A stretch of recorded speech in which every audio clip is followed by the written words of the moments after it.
Hello, everyone. Today we are here with Congressman Tom Suozzi. We asked him to come to visit Houston. He was kind enough to come to Houston, and we will be talking a little bit about his visit to Pakistan and what has been doing lately to help Pakistan. So welcome to Houston, Congressman. Thank you, Tanweer. Thank you so much. Thank you, sir. Thank you, Happy sir. to be here. Thank you. So for those who don't know what is the caucus, so please elaborate a little bit. What is caucus stand for, and what exactly your role is going to be in the caucus? Well, the Pakistani caucus is really an informal part of Congress. You have the formal committee structure, like the Foreign Affairs Committee, the Armed Services Committee, different other committees like Homeland Security, Budget, et cetera, et cetera. Caucuses are informal bodies where individual members of Congress sign up and say, this is something I want to work on. This is something I'm interested in. And years ago, when I first became a member of Congress in 2017, I was on the Armed Services Committee and I was on the Foreign Affairs Committee. But I have in my district in New York a lot of Pakistani Americans. And so I paid a lot of attention to Pakistan. And in my committee, Armed Services, Foreign Affairs, I would ask about Pakistan often. So I've always had an interest in what's going on in Pakistan. And so the caucus brings together members of Congress, Democrats and Republicans. I'm now the Democratic co-chair. There's a new Republican co-chair, General Jack Bergman, to try and build the relationship between the United States of America and Pakistan. Now, we don't have a lot of formal authority. We don't control the money. We don't control the laws, but we can convene the people. We bring the people together. We bring in the State Department. We can bring in the military. We can bring in USAID, and we can bring other members of Congress together to have conversations with the Pakistani diaspora and the Pakistani government to say, all right, what can we do to try and improve the relationship between the United States and Pakistan? So for those of you who don't know, Mr. Suozzi also came to visit Pakistan in 2022 during the flood devastation. And that was a time he came with the Sheila Jackson Lee and brought $30 million aid to Pakistan. On our way back, they reached out to the State Department. We got even $20 million more, plus 300,000 tents. So thank you, Mr. Suozzi, for helping out Pakistan at the most critical time. Well, let me just say, I want to give credit to Sheila Jackson Lee, because Sheila Jackson Lee at the time was the chair of the Pakistani caucus, and I was her co-chair along with Jim Banks from Indiana. But she was really the driving force. And when she passed away, people asked me to serve as the new Pakistani caucus co-chair. Well, thank you for saying that. Our heart goes out for Sheila Jackson Lee. She's been a wonderful, wonderful congresswoman helping out Pakistan anytime when Pakistan needed it. Especially even she went to Pakistan in 2005 during the earthquake time. So I just want to, speaking of Miss Sheila Jackson Lee, she always had good regards about you. And every time when we spoke about having her replacement, especially when she was diagnosed with the pancreatic cancer. So help me understand and tell me a little bit, she always spoke about your name. So you want to elaborate a little bit of your relationship with Mr. She's Sheila? Just a wonderful, wonderful woman, very talented, really very, very smart woman. But she was tough, very tough. And not everybody could understand her way of the way she conducted herself. I got along with her great. We had a wonderful relationship. I showed her the respect that she deserved. I let her take the lead on things. I'm trained as a lawyer and a CPA. I was the mayor of my hometown on Long Island. I was the county executive of a big county. And I was in Congress for 6 years. I ran for governor of New York State. I lost that race.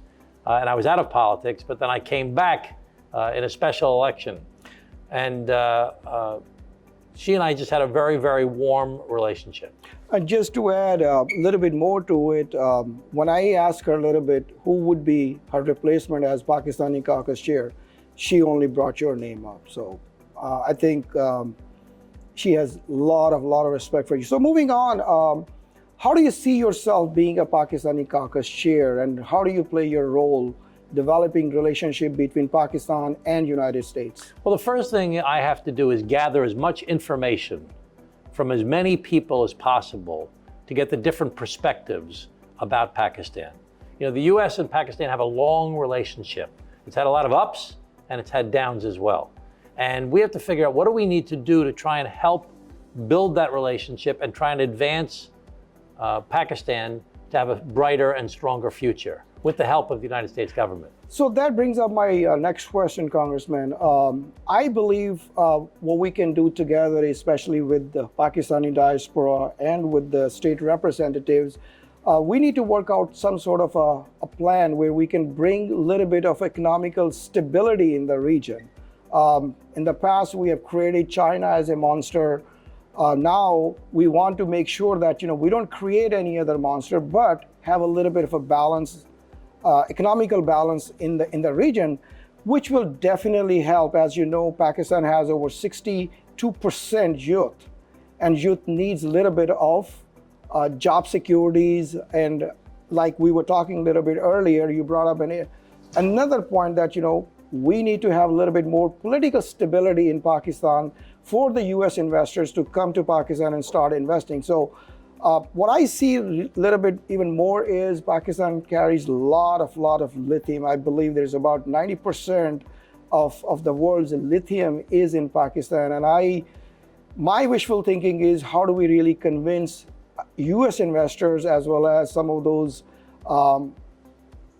people who are in the lithium business to come into Pakistan and install a couple of plants over there. So instead of taking all that revenue to China, we can bring it back to US. That will definitely create a little bit of a stability in Pakistan. So I'd like you to make a comment on that. So let me say that I think that Pakistan has tremendous opportunity for the future. It's a large geographic state. It has a large population. It has tremendous natural resources. It has a huge youth population, as you point out.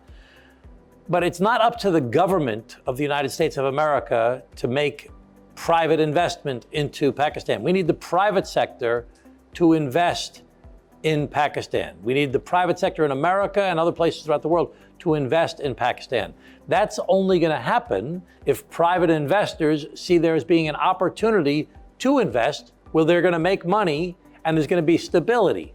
So the challenge for the Pakistani government for the future to encourage more investment is to empower the civilian government more. As we all know, the military is very powerful, the ISI is very powerful, but the civilian government needs to be empowered more so that if someone has a dispute in the private sector, if they have a battle between two parties in Pakistan, they want to be able to know that they can go to a court or to an impartial arbiter to say, these are the rules, this is how we're going to resolve the case. There needs to be some sort of predictability, some sort of certainty. So to do that, I believe we need to empower the civilian government more. We know how important the military is, we know how important the ISI is, but they can't run everything alone. We need to empower the civilian government more. So that's going to, if you do that, and you have that stability and you have the rule of law, you're going to get a lot more private sector investment coming into Pakistan. Now, that's not an easy thing to do because it's been the same way for 70 years. But to encourage more private sector investment, I believe that's what needs to happen. Now, the government can support that effort. The U.S. government can support that through USAID and through different efforts to help to build that infrastructure. But you need to empower the civilian government. So being a Pakistani caucus chair, how would you see playing your role, bringing these political stability in Pakistan? So right now, I'm going to work more with the State Department. I've already been briefed by the State Department. I'm going to have regular briefings with the State Department. I'm going to work with the Foreign Affairs Department. I'm going to work with USAID. And I'm going to say, what would we like to see happen to try and encourage stability in Pakistan? And then take those ideas and bring them to the Pakistani government and say, hey, what do you guys think about this? You want to encourage private sector investment. We want to encourage private sector investment. We think that this will be the way to do it. Let's work together to try and make that happen. We can't interfere with their government. They've got to run their government the way they want to run the government. The Pakistanis have to run the government the way they want to run the government. But we need to help them develop a plan that will make it more appealing for private sector investment to come into the country. So last, not but the least, as you know, we are planning to take you to Pakistan. What would you like to say about your upcoming visit to Pakistan? And I'm sure our audience and people of Pakistan are looking forward welcoming you in Pakistan. So I'd like you to make a comment on that. Well, let me just say that I'm very fond of the Pakistani Americans that have become good friends of mine here in the United States of America. And they've told me so much about their country. Now, I've visited Pakistan during the floods. It's a very devastating time. Really was very, very sad time. But I'm looking forward to seeing the natural beauty of Pakistan, of spending time with the people and tasting the food and learning more about the culture. A good friend of mine has just been telling me about the romantic stories of the history of Pakistan. So I think there's so much more that I can learn about Pakistan than I know already. I've read several books about the history of Pakistan since the partition. I've read several books about the government and about the military and the ISI and the civilian government. And I've talked with a lot of people. But I think being there firsthand and meeting with the Pakistani officials, meeting with the Pakistani people, seeing things firsthand will make me even more educated so that I can be more effective and more helpful in trying to build the U.S.-Pakistan relationship. Well, thank you, Congressman.